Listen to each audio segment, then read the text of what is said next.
Hello all, welcome to Mom's Kitchen from Anjani's Wonder World.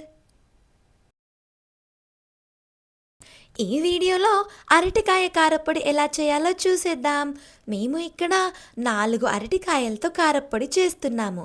అయితే దీనికోసం ముందుగా అరటికాయల్ని పైనున్న చెక్కు తీసేసి చిన్న చిన్న ముక్కలుగా కట్ చేసి కల్లుప్పు వేసిన నీళ్ళల్లో వేయాలి.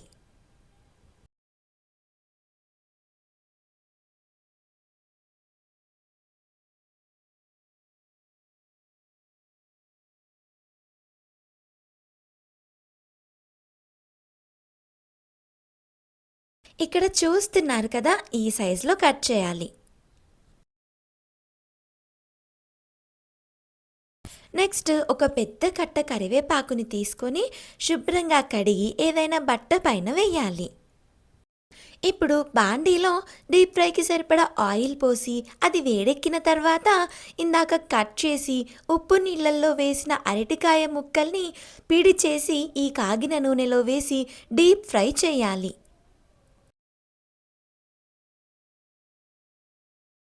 ఇక్కడ చూస్తున్నారు కదా, ఇలా అయ్యేంత వరకు డీప్ ఫ్రై చేయాలి.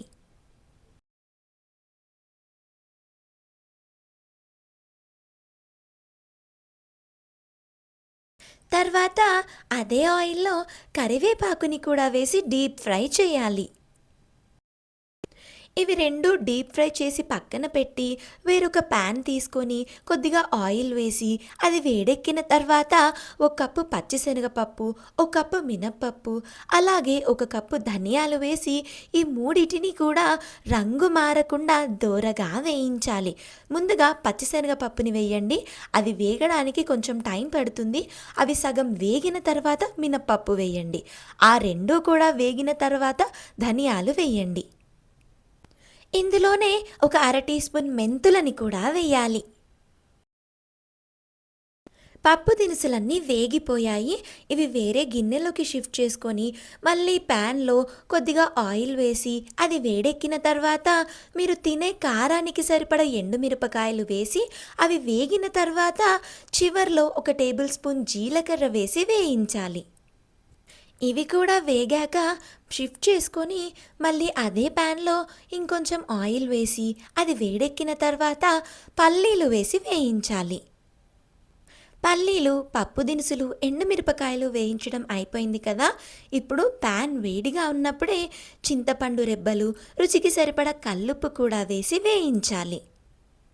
వీటిలో ఏదైనా తడి ఉంటే పోవడం కోసం వేయించాలి. నెక్స్ట్ ఇప్పుడు ఈ వేయించినవన్నీ అంటే అరటికాయ ముక్కలు, కరివేపాకు, పప్పు దినుసులు, పల్లీలు, ఎండుమిరపకాయలు, చింతపండు చల్లారిన తర్వాత ఒక్కొక్కటిగా గ్రైండ్ చేయాలి.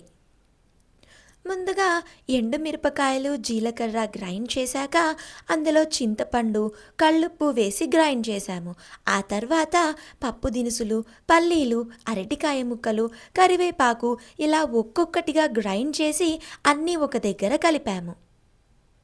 అన్నిటినీ మరీ మెత్తగా కాకుండా కొంచెం బరకగా గ్రైండ్ చేయండి. మీకు కావాలంటే వెల్లుల్లిపాయలు కూడా గ్రైండ్ చేసి ఇందులో వేసి కలుపుకోవచ్చు. మేమిక్కడ వేయడం లేదు. అలాగే చివర్లో హింగువ కూడా వేసి కలపాలి. గ్రైండ్ చేసి కలిపిన తర్వాత ఈ కారప్పొడిని చల్లారనివ్వాలి. చల్లారిన తర్వాత ఏదైనా గ్లాస్ కంటైనర్లో వేసి తడి తగలకుండా స్టోర్ చేసుకుంటే ఈ కారప్పొడి 6 నెలల పాటు నిలువ ఉంటుంది. దీన్ని మీరు కొద్దిగా నూనె వేసుకొని అన్నంలోకి తినొచ్చు, అలాగే ఏ టిఫిన్లోకైనా తినొచ్చు. Thank you for watching the video. Do like, share and subscribe.